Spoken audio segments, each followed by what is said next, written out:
Welcome to Byte-Sized Tech, where we blend casual conversations with insightful discussions on the latest in technology and gadgets. Glad to be here. So today we're really diving into two pretty big themes. First, how AI is getting super personal. I mean, it's showing up in your group chats, even your gym routine. And then on the flip side of that, we have to talk about the reality of risk. The hardware we use, the services we trust. We've got some major safety alerts. Absolutely. It's this kind of duality, AI is getting more collaborative and social. But that means we have to be more critical than ever about the products and the platforms we're letting into our lives. It's not just about what's new, but what's safe. Exactly. So let's start with that collaborative AI piece. For years, AI was mostly a solo tool, right? But that seems to be changing, and fast. It really is. OpenAI is leading the charge here. They're testing a group chat feature right inside ChatGPT. A group chat. So this is all about collaboration. Precisely. It signals a big strategic shift. They're piloting it in a few places: Japan, New Zealand, South Korea, and Taiwan. And how many people are we talking? Up to 20 people in a single conversation. And it's running on GPT 5.1 Auto, which, it implies they need some serious speed and reasoning to handle that many inputs at once. So you could use it for things like planning a big group trip or drafting a document with a bunch of co-authors, Yeah. Or even just settling a debate. The use cases are pretty broad. It sounds like the most productive group chat you've ever had. But, my first thought immediately goes to privacy. Of course. If I'm in that group chat, is the AI learning about me from things my friends say? Is it pulling from my own private chats? That is the absolute crucial question. Hmm. And OpenAI seems to have anticipated it. They've built it with what's basically session isolation. Session isolation, so it's sandboxed. Exactly. The group chats are totally separate from your personal memory with ChatGPT. Mm. The AI won't go digging into your private history unless you specifically bring that information into the group chat yourself. Okay, that's a relief. That structural choice makes a ton of sense. It does. It keeps your personal data siloed off. So let's pivot from the social sphere to something even more personal. Your health. Google's rolling out a Gemini-powered Fitbit coach. Yeah, and this is hyper-personalization in action.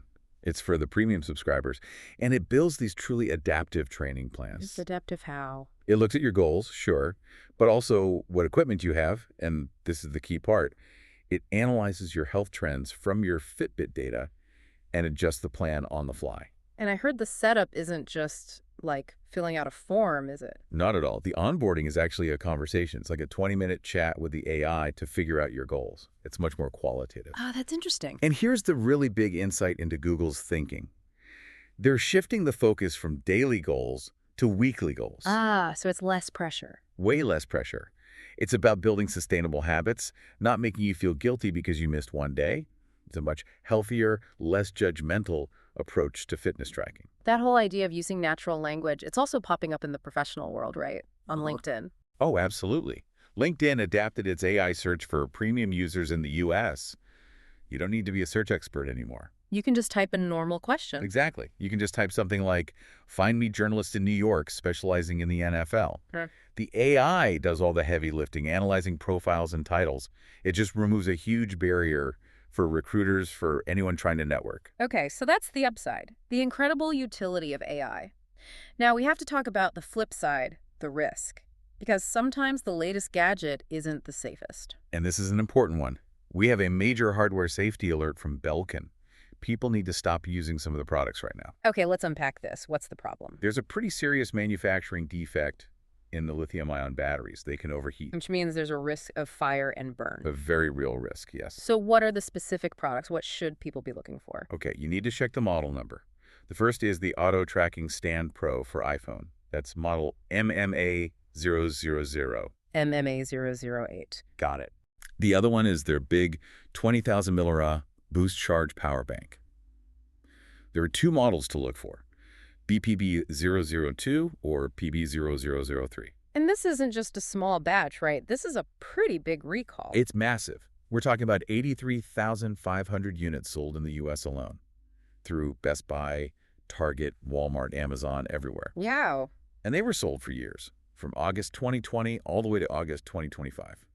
This really just shows you the systemic risk in mass-produced batteries. So what do you do if you have one? Simple.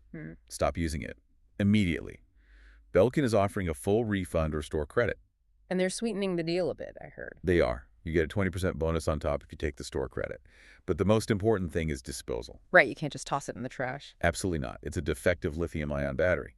You have to contact Belkin or a local hazardous waste facility to get rid of it safely. Okay, that's the physical risk. Now for the digital side, DoorDash had another security incident. Another one, yeah. This is their third since 2019, and that pattern is the real story here. So what happened this time? It wasn't some complex hack. It was old-school social engineering. Someone scammed an employee and got access to their systems back in October 2025. And what data got out? The usual stuff, unfortunately. First and last names, addresses, phone numbers, emails. It affects customers, dashers, and merchants. The fact that it's social engineering again. It points to a systemic failure, right? They're not successfully training their staff to spot these basic scams. And we saw just how effective those scams can be with that huge text message campaign in New York. Yes, that was terrifying. Hackers got into the mobile common service, which the state government uses, and blasted out texts to 160,000 New Yorkers. The texts looked urgent, like a real bank alert. Exactly. They said a bank transaction was declined and to call a number. The whole goal is to create panic so you'll call and approve a fraudulent charge with someone pretending to be from your bank. So boiling it all down, what's the one thing everyone listening needs to do? It's about layers of security. First, change your DoorDash password. Second, turn on multi-factor authentication everywhere you can. And the golden rule, just never, ever click links or QR codes and messages you weren't expecting. If your bank texts you... All the number on the back of your card, not the number in the text. Okay, here's where it gets really interesting. Let's zoom out.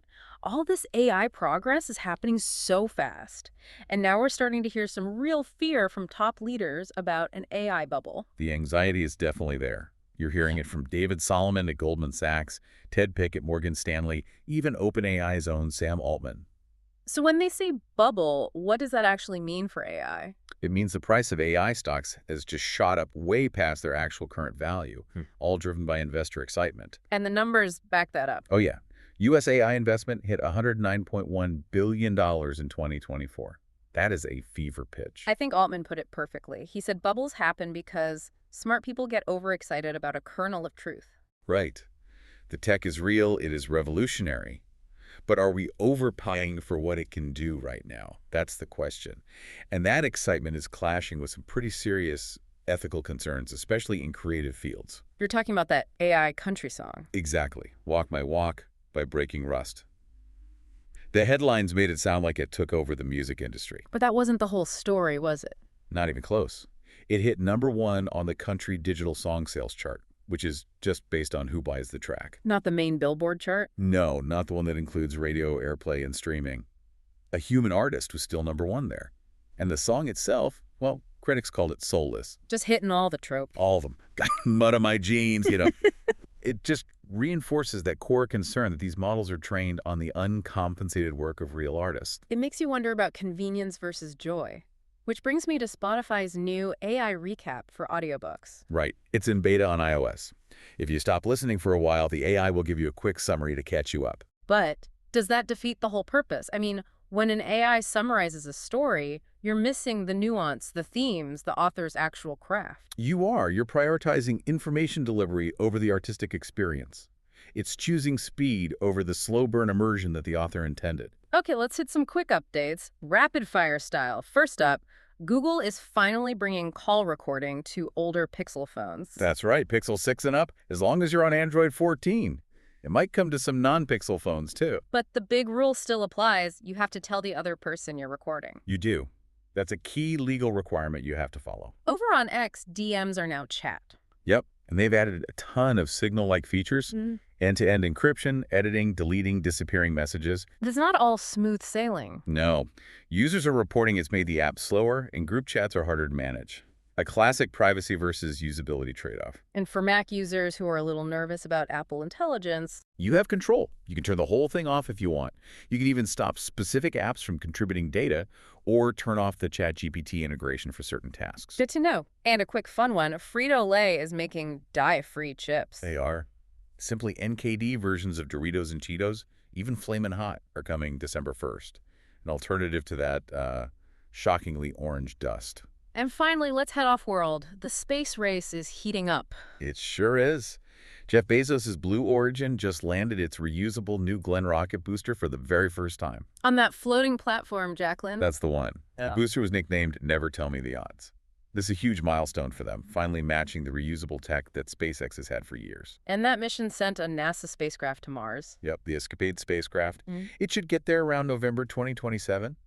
And speaking of Mars, the Perseverance rover found something pretty cool. Another interesting rock. A very interesting rock. It's nicknamed Phipsaxla. It's over 2.5 feet across, and it's loaded with iron and nickel. Scientists think it's the rover's first confirmed iron-nickel meteorite. Wow. What a range. From AI coaches designing your workout to finding a meteorite on another planet, the pace of all this is just staggering. It really is. And it makes you stop and think. With AI assistants getting so deep into our personal lives, like the Gemini coach or the ChatGPT Group Planner, it raises a big question. What's the boundary? Exactly. What boundary are you setting on where AI enters your personal life versus where you keep things like reading or creativity or even just planning a trip with friends?